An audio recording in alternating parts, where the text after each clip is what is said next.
来乡亲啊，继续来看总统蔡英文中昼出发到中美洲来访问咱的邦交国。除了拜访到贝里斯甲瓜地马拉之外，嘛过境美国的纽约甲洛杉矶。也有风声，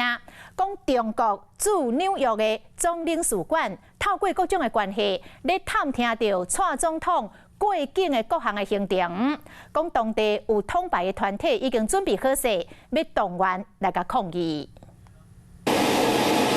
就伫咧总统蔡英文出访进前，共机交了台湾，动作不断。国防部发布上新的动态，昨下早6点到今仔日下早6点，今早就拢总16架共机，其中11架进入西南空域，4只阿强的军舰伫咧台海四周围绕绕扫。那伫咧国内，就当感受到对华打压威胁。蔡总统出访时，伊加嘛拄到真正抗击。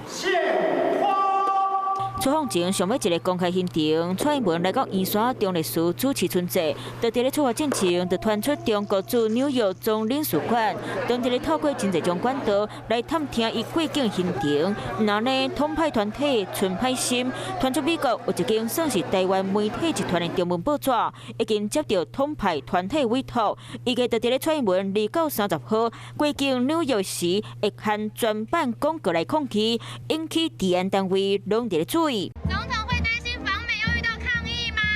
那就伫咧敏感的时期，美国国务院本来预计针对蔡英文过境举办的简报，嘛临时发动起来。白宫甚至中心美国官员并无计划要和蔡英文见面。对中国来讲，他最期待的就是小英总统最好不要出国。对中国来讲，最期待的就是台湾没有国际的能见度。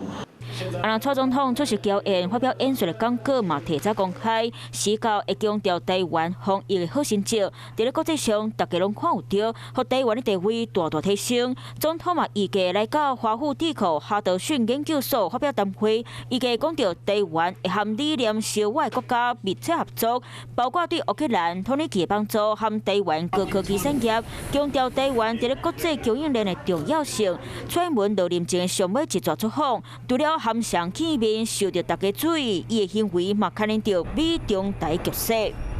Hello， 大家好，我是乃瑜，要教给大家2个任务。第一个，华视新闻的脸书专页，你按赞了吗？还有华视新闻的 YouTube 频道，赶紧订阅起来，还要记得按赞，开启小铃铛哦。